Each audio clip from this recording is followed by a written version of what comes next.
lost weight, lost confidence. It basically just brought me down to a place that I'd never seen. Okay. Never seen myself. So through that, mentally, I had to build myself back up. I had to get my strength back up, get myself back up, and it's like I learned a lot from my body. I mean, I believe I can do more or less what I want.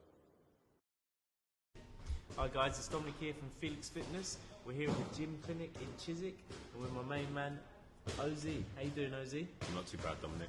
I like to call you the Miracle Man, but we're going to get into that a bit later. Thank you. So, what is 20 years of science really all about?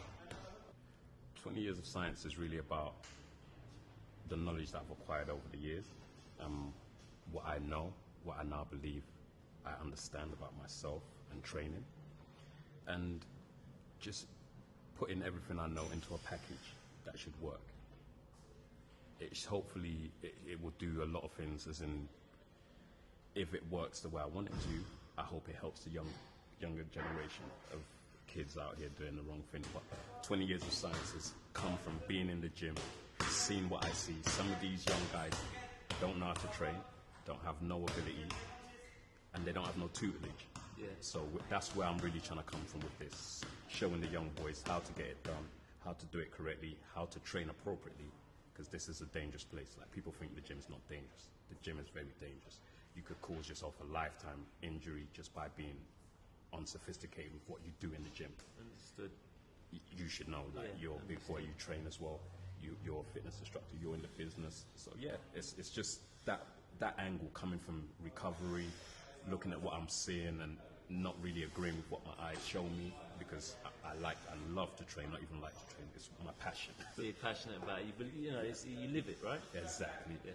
But growing up, it's like, you know, like, you're somebody's child. Like, if you twist your back because you want to put too much weights on the squat rack, Yeah. you know what I mean? And See that there, that's beautiful. thank you, bro. When you said about 20 years, 27, you know, and somebody's child, and it just shows you, it just shows the people really how passionate and how much, because realistically 27 is big man Yes. to certain people, but you see that for what it really is. You're one of life's beings, so to speak. Thank you. You know, and that's amazing. That quality there is exactly why people are going to be interested in the service that you offer. Thank you, bro. How did you find that you got into training? What was the key thing that, you know, kind of inspired you and said, yeah, you know what, this is me? A bad situation that turned out to be good. I ended up in Young Offenders Institution in '95. Okay. In there, you get to train all the time.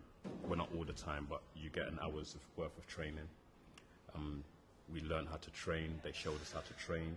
They really made us understand what we were doing. And always being into sports, into running, athletics, and all sorts, it was just something I loved. It became a passion. I took it up in prison. And then I just kept going, reading what I could, picking up as much information. You would know what I'm saying. Back in '95, there was no internet. There was none of that. Yeah, back in them days. So you had to use your brain. There you go. You had to use your brain. Exactly. So that's where I'm coming from with it. Even down to the fact that Linford Christie took me from school, took me to his stadium with a couple of us, took us to run and so on and so forth. But being young, being wild, being silly, I messed up. I was stugging way too hard. Ended up in the Young Offenders Institute. That's when I actually started pushing weights. That's when weights actually became part of my life. Okay. So you would have 23 hours of shutdown, and then you got an hour to train. But the thing with being in there, you're actually taught how to train. Yeah. You get, and I know a lot of people, like, they don't understand, I would say, prison life. Yeah. But it's nothing like TV tells you at all. You actually get a better form of training in there. You get a better form of education on how to train and how to do things, and they won't allow you to do anything that doesn't make sense, because you know, you're under their care in a mad sense. So I was in there watching, learning, bored, started pushing weights, enjoying it, and I took it up. I took it in. I met a guy named Gary Taylor, who was, I believe, world's strongest man. I met him around '97, '98. He really liked how I was moving. He liked my focusedness on training and so on and so forth. So he taught me how to do my 2-star, 3-star, and enhanced proficiency in BALA, which is the British Amateur Weightlifting Association. Wow, yeah. Yeah, so I did that. From there, we went on to powerlifting. I've won a few powerlifting contests. Like, my deadlifts is real strong. I What's really your love it. deadlift? The last time I checked, it was 270. That's a big deadlift. That's a big deadlift. I won a contest in that. That's good. Be careful, man. Be careful. You No, don't he knows I beat you. But it's all right. But yeah, like, I love it. For me, it's a passion, and I just don't. Getting into training, doing what I do, it's beautiful when you do it correctly. Yeah. I think too many people concentrate on how much weight they're lifting. Okay. That's not the game. Like, if you see a guy, when I was young, you see the older boys pushing weights. It was more of a learning Yeah. procedure. You see a grown guy squatting 140 key, maybe 180. You watch his form, you watch how he trains, you watch what he does, and you speak to him.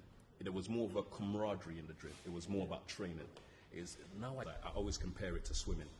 Yeah. I say to people, would you ever just go into a swimming pool and jump into the swimming pool?